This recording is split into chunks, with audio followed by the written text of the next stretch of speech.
Good afternoon, folks. Ari here from Direct Auto Outlet in Fair Oaks, California. This will be a video test drive and ride along with us as we go and do a demo on this 2006 Dodge Ram 1500 Hemi V8 quad cab.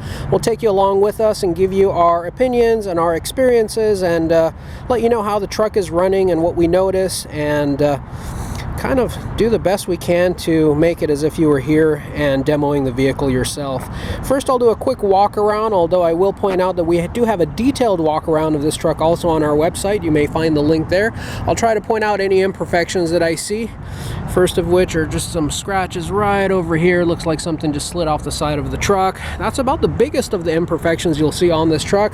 The rest of it looks pretty darn good. The bumpers are not hammered away with any scratches or dings from backing up into any other items. This is a four-wheel drive. It does have the premium 20-inch wheel package. Passenger side of the vehicle does look stunning.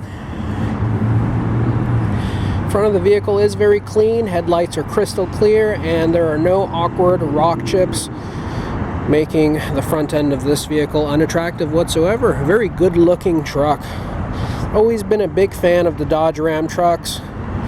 For those of you who are as old as I am and remember in the early 90s that movie Twister that came out, I kind of fell in love with this truck ever since then. First observation is the truck is slightly high, a little bit higher than normal, so it could benefit from running boards. It doesn't currently have running boards. I'm going to go ahead and put my belt on here real quick, bear with me. It doesn't currently have running boards, and I do think it could benefit from them, so that's perhaps something that you may want to invest in if you were to consider purchasing this vehicle. Go ahead and start the vehicle. We have 173,775 miles. This vehicle is equipped with its factory 6-CD in-dash CD player and AM/FM stereo system. This vehicle is equipped with the Infinity sound system. Go ahead and turn on the air conditioning here and get some cool air. Yeah, that feels great. Dashboard on these have been known to crack and fall apart. It is a flaw in their design and engineering. Not the case with this one. The dashboard is in beautiful condition, all intact. This is a four-wheel drive model, and you do have the ability to select from two-wheel, four-wheel high, and four-wheel low.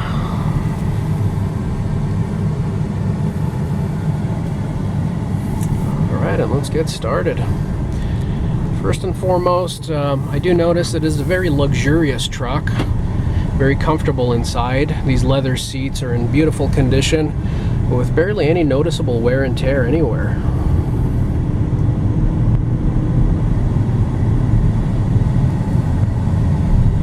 Visibility is very good. Mirrors are large and oversized. Do have a self-dimming rear view mirror. Mirror on the passenger side is also very large.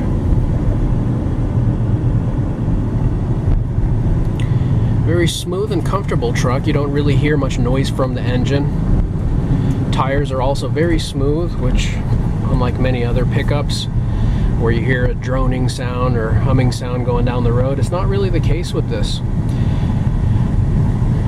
You know, every time I get behind the wheel of a Tacoma, and there is one right there, or a Tundra, you know, don't want to knock them. I do own a couple Tacomas and Toyota pickups, but every time I get back and behind the wheel of a domestic, whether it be a GM or Dodge or Ford, I just can't help but notice how much more truck you get for your money.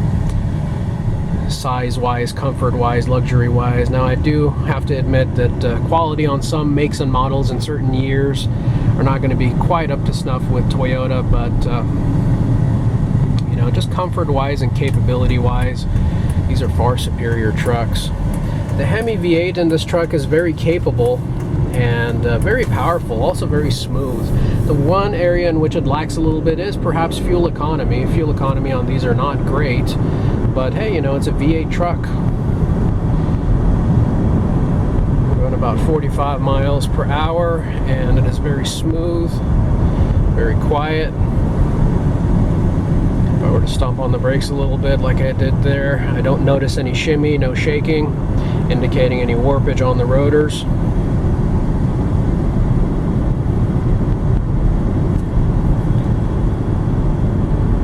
let go of the wheel. The vehicle does track straight. It doesn't pull. Also applying your brakes. It's not pulling to the left and right. No shaking of the steering wheel.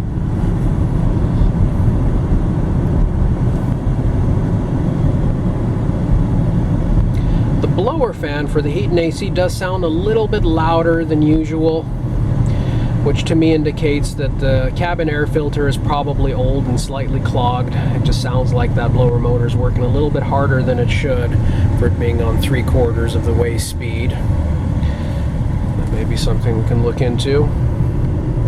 Revving the engine, having vehicle downshift, feels real good. Going to get in our right lane here. 60 miles per hour before you know it. Effortless speed, effortless acceleration, very smooth. The road that I'm on right now is actually infamous for being very uncomfortable, lots of potholes and uneven pavement, and this suspension is just taking it like a champ. I don't hear any rattles or squeaks whatsoever. Now, oftentimes, a lot of vehicles, especially domestics, get a bum rap, and this vehicle is just a great example of a vehicle and how well a vehicle can still serve your needs after 173,000 miles with just minimal care and maintenance that goes into it. I personally think that, you know, there are some cars that are better than others, but of course, you know, there's more so a concern with bad ownership rather than bad vehicles. Some vehicles are a little bit more resilient for abuse, but you know, 173,000 miles and you really wouldn't notice in this vehicle. The transmission shifts butter smooth. You don't hear any wind noise coming from any of the windows. You know, I try to be objective in all of my videos and point out the good and the bad. I really don't notice much bad with this vehicle. I would say fuel economy would be one con. A cabin air filter replacement. A filter will probably cost you anywhere from about $8 to $15, depending on which brand you get and where you get it from. But considering what you're paying for this truck, and even if you're not planning on using it for business or to generate income, with the way inflation is going and the way vehicles are increasing in prices and how expensive new vehicles are and how difficult they are to come by, you really can't go wrong with an inexpensive vehicle. If you continue to take care of this truck in the same fashion that the previous owner has taken care of it, I think this thing is a solid investment. You do have a 12-volt power outlet there, and you do have a little area here where your cord for your phone could come out. You do have a coin tray over there as well, and a larger compartment down there, and you can see it is illuminated as well. Love the attention to detail. Air conditioning is blowing ice cold, heat works as well. Very comfortable vehicle. We'll go ahead and do an acceleration here. And go all the way up to, just love how that Hemi V8 sounds. All the way up to 75 miles per hour and go into overdrive.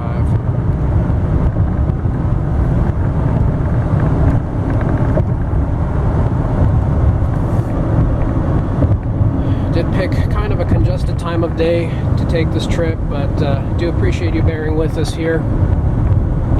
I did own a 2006 version of this same truck and a two-wheel drive version, and I did have the same 20-inch wheel package on mine as well. I had it for a couple of years and sold it right before the pandemic. I loved that truck. I put about 190,000 miles on it, and the truck was great. The two-wheel drive version is a little bit more forgiving on the suspension feel, and you feel the bumps and the potholes a little bit more with the 4x, but it's barely noticeably different. It is also still very comfortable.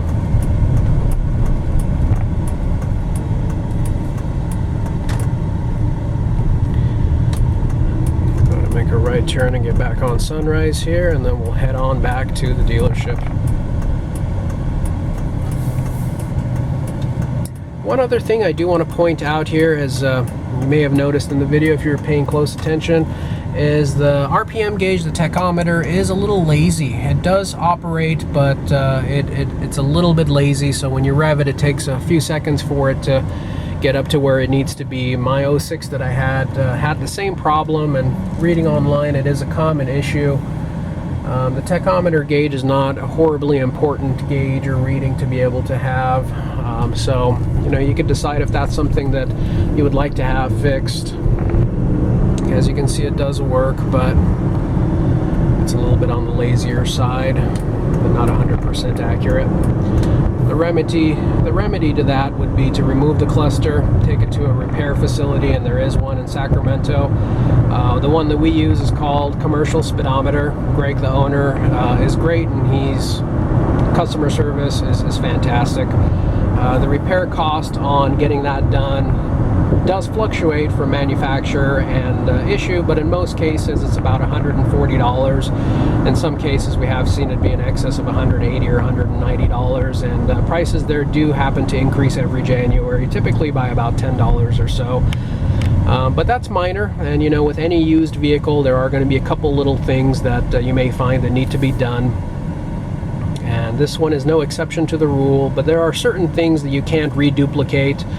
You can't reduplicate a rust-free vehicle. This one is rust and corrosion-free. You also can't reduplicate a one-owner, clean title, clean Carfax vehicle, which is what this truck is. You also can't reduplicate a vehicle that doesn't have odors and doesn't have a ton of pet hair in it. Little things, depending on if they bother you. That scratch on that small scratch I pointed out in the beginning of the video on the driver's side of the bed. That can be remedied. We do have, if you did want it to be perfect, we do have good body shops that can have that done for a reasonable price. Also, the RPM gauge, to have that repaired, is not going to cost an arm and a leg. They are things that can be done over time or immediately, depending on if that is what you would like to do. But this vehicle is dry underneath. We did not notice any oil leaks or seepage. All the electronics are working in beautiful condition. Transmission, engine, they're both strong, very smooth, very tight, and very good looking truck. I would give it a solid 9 out of 10.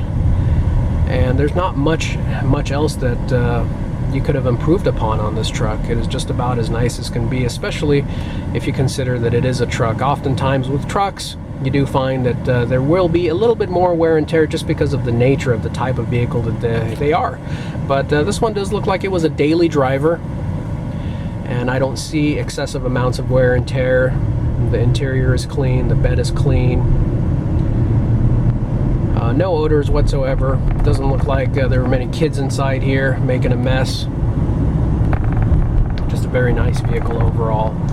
Also, little indicators that you would look at. A lot of vehicles do have their weakest links, and dashboard on these Rams are their weakest links. Also, exhaust manifold leaks, also another weak link on this vehicle. Computers, some of the electronics, and all of those items that this truck is known for being its weakest links are actually intact and in beautiful working condition. So I would say that that's just a great testament to how well the truck was taken care of by the previous owner.